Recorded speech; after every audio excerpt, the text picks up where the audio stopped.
Vous êtes administratrice de France Parkinson. Nous sommes au théâtre de la Porte Saint-Martin à Paris pour la journée mondiale. Quel est le message clé que France Parkinson veut faire passer aujourd'hui? Le message clé, c'est passons aux actes. Aujourd'hui, le thème, c'est la libération du mouvement. Et la libération du mouvement, c'est pour nous, évidemment, qui sommes malades de Parkinson, mais nous pensons aussi que c'est un appel au gouvernement, au pouvoir public, pour qu'ils libèrent aussi leurs intentions, puisqu'ils nous disent qu'ils ont des intentions depuis des années à notre égard, de bonnes intentions. Nous voulons que ça se traduise dans les faits maintenant. Donc c'est ça le message aujourd'hui pour nous. La maladie de Parkinson, c'est d'abord un problème de motricité. Avant tout, notre corps, c'est une maladie qui atteint progressivement toutes nos capacités motrices, tous nos muscles et nos mouvements, qu'ils soient volontaires et involontaires. Et nous sommes de plus en plus prisonniers de notre corps au fil du temps. Enfin, heureusement, nous avons des traitements qui atténuent, qui ne guérissent pas, mais qui atténuent ce problème.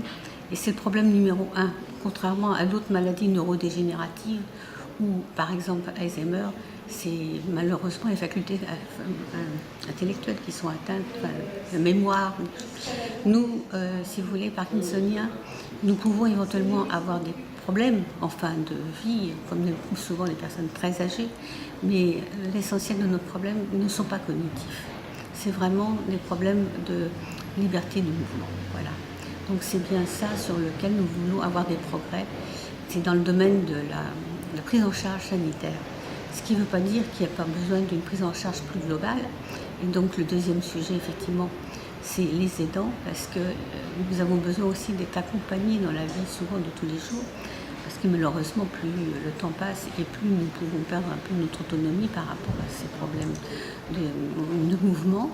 Et donc, et puis évidemment, très souvent, il y a d'autres symptômes qui progressivement envahissent la personne, même qui sont quelquefois liés aux effets secondaires des traitements. Et là, on apprécie effectivement de pouvoir compter sur un proche. Et c'est souvent une maladie, on dit une maladie du couple. C'est souvent des personnes, un homme et une femme qui restent ensemble jusqu'à la fin. Et dans notre maladie, on voit souvent que le problème de l'événement de la maladie grave cause un traumatisme au couple. Et très souvent, il y a des séparations douloureuses qui s'ajoutent en plus à la maladie. Dans Parkinson, évidemment, ça arrive, mais très souvent, non. Le couple reste soudé, et même de plus en plus soudé. C'est vrai, vous verrez ici, il y a beaucoup de couples qui viennent ensemble dans nos manifestations. Parce qu'ils s'impliquent, l'autre s'implique, c'est un homme ou une femme, il y a plus d'hommes qui sont atteints de la maladie de Parkinson, mais il y a les deux. Et donc, c'est souvent une maladie de couple. Quelquefois, néanmoins, c'est un enfant qui peut prendre en charge ses parents. Enfin, dans tous ces cas-là, on maintient à domicile le plus longtemps possible. Mais les aidants, pour eux, c'est comme dans toutes les maladies. D'ailleurs, il y a un aidant qui intervient pour une maladie grave. C'est quand même aussi lourd, contraignant, même s'il y a une affection très grande.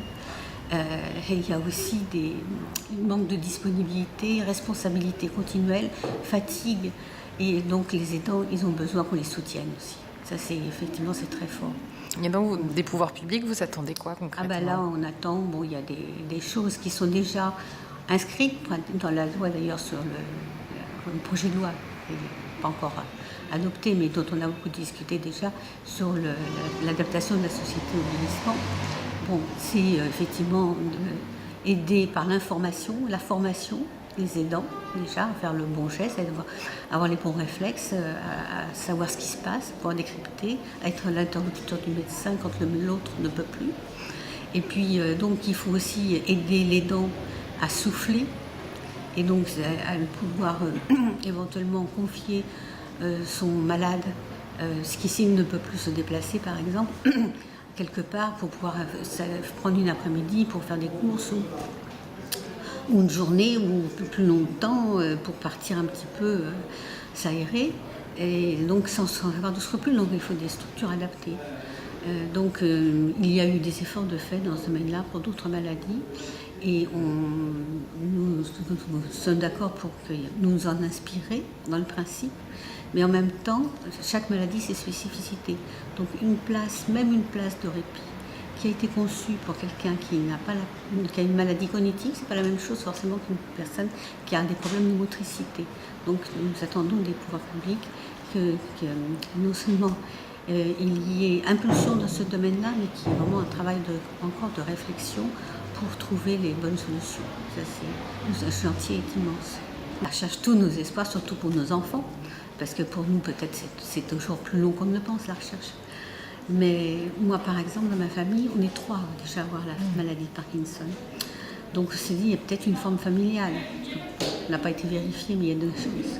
Donc, nos enfants, si on peut faire quelque chose pour eux, maintenant, c'est la recherche.